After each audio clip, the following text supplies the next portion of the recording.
Buenas tardes, vamos a explicar un ejercicio de diseño de redes de intercambiadores de calor. En este caso es el problema 9.13 al que le hemos modificado los datos de inicio.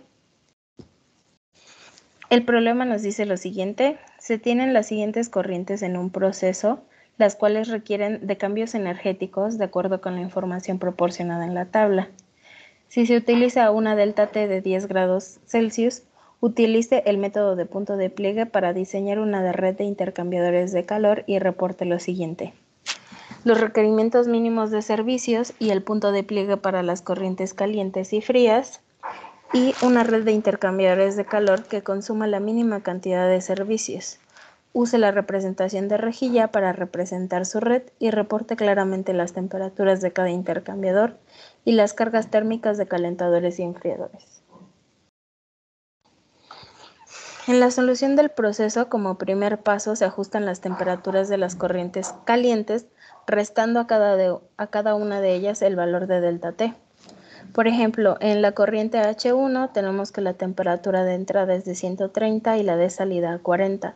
Restando el delta T, tenemos que la temperatura ajustada va a ir de 120 a 30 grados centígrados. Esto lo realizamos para cada uno de los corrientes, dándonos en H2 de 130 a 35, H3 de 120 a 25, C1 de 30 a 130 y C2 de 25 a 200. Con referencia a las temperaturas ajustadas, las ordenamos de mayor a menor sin tomar en cuenta los valores que se dupliquen. A partir de las temperaturas modificadas, se definen los intervalos de temperaturas y para cada uno de ellos vamos a efectuar un balance de entalpía. El balance entálpico nos queda de la siguiente manera. Para el intervalo 1, que es de 200 grados a 130 grados centígrados, tenemos la corriente C2, la cual su balance entálpico nos queda como su menos Cp por la diferencia de temperaturas, dándonos un delta H de menos 490 kilocalorías sobre hora. Para el intervalo 2, de 130 a 120 grados centígrados, nos encontramos con las corrientes C2, C1 y H2, quedándonos un delta H de menos 190 kilocalorías. Para el intervalo 3, de 120 a 35 grados centígrados, nos encontramos con todas las corrientes, el cual el delta H3 nos da un valor de menos 85 kilocalorías sobre hora.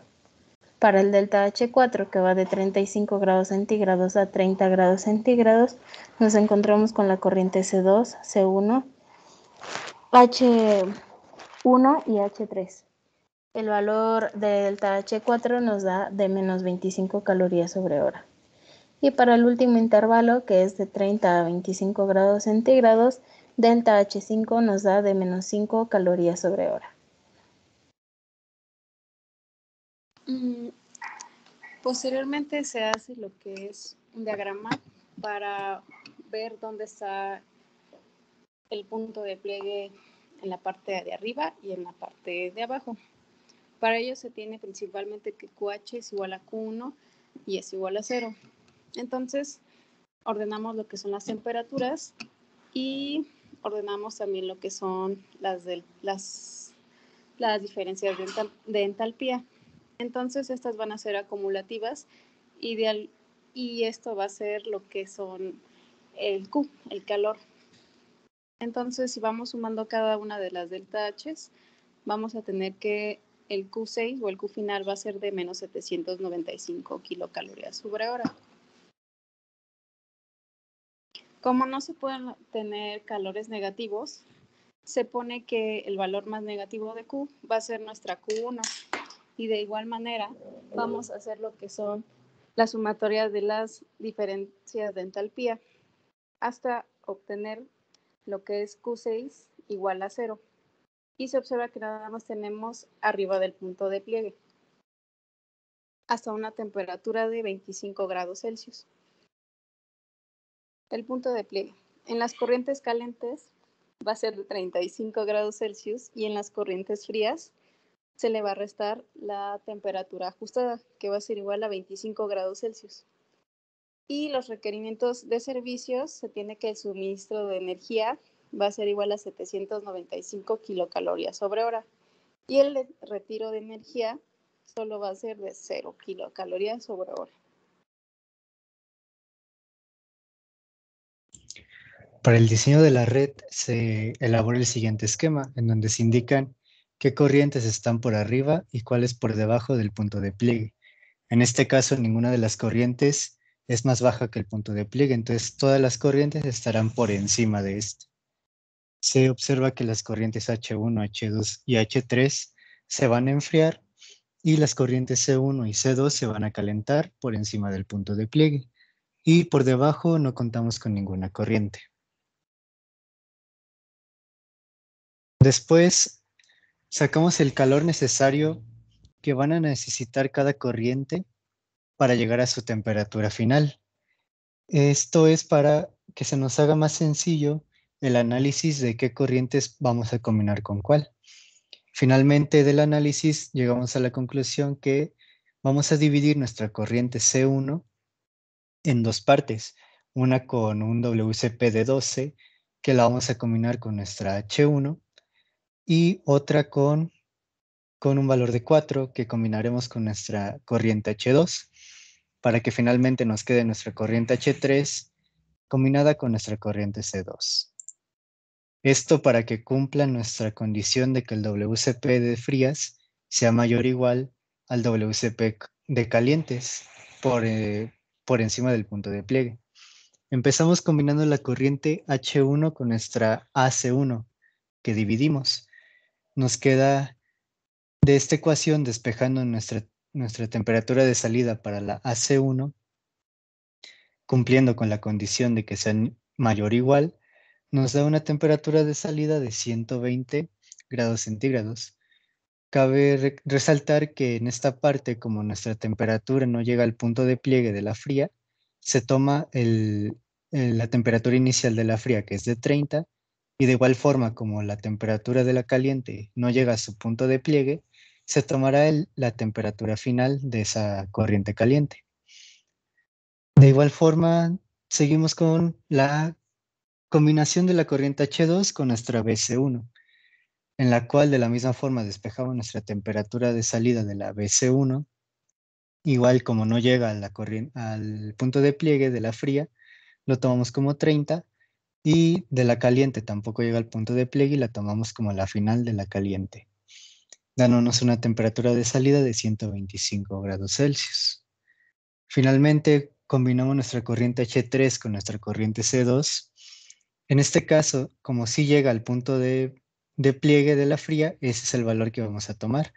Y también nuestra corriente caliente llega a su punto de pliegue, que es de 35, cumpliendo con nuestra condición de que la fría sea mayor a la caliente, nos da una temperatura de salida de C2 de 106.4286 grados Celsius.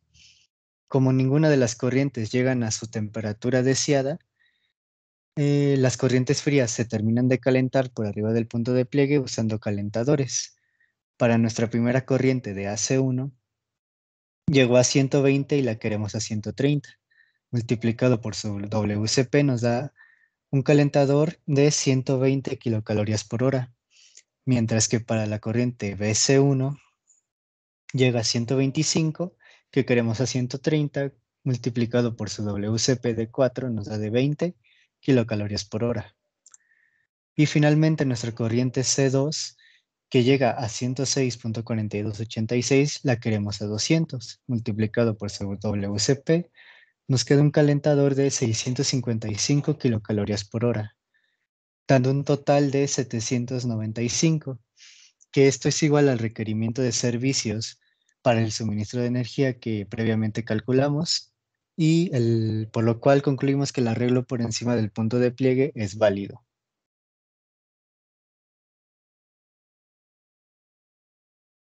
Bueno, después se hace lo que es el diseño de la red de intercambiadores por medio de un diagrama en el que están las 3 corrientes calientes y las 2 corrientes frías. La corriente 1 se va a combinar con lo que es la corriente fría C1. y esta va a estar con la primera línea, que es CA1, en donde está a una temperatura de 120 grados Celsius y ahí se pone lo que es un calentador para que salga a 130 grados Celsius. La corriente H2, la corriente caliente, se va a combinar con la división de la corriente C1, que es CB.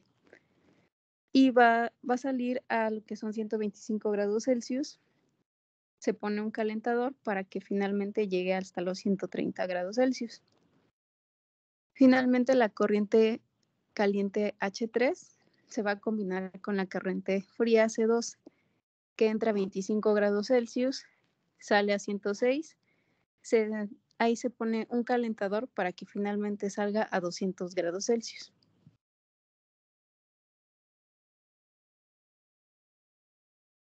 Para el cálculo del porcentaje de ahorro de suministro mínimo de energía, obtuvimos el flujo de calor en las corrientes frías. Obtuvimos un flujo total de 2.825 kilocalorías por hora. Con el arreglo de intercambiadores de calor propuesto, se necesita un suministro mínimo de energía de 795 kilocalorías por hora. A partir del arreglo propuesto, obtuvimos un 71.86% de ahorro en el suministro de energía. Para el retiro mínimo de energía en las corrientes calientes, obtuvimos un flujo total de 2.030 kilocalorías por hora. Con el arreglo de intercambiadores de calor propuesto, se necesita un retiro mínimo de energía de 0 kilocalorías por hora. A partir del arreglo propuesto, obtuvimos el 100% de ahorro en el retiro de energía. Eso sería todo. Gracias por su atención.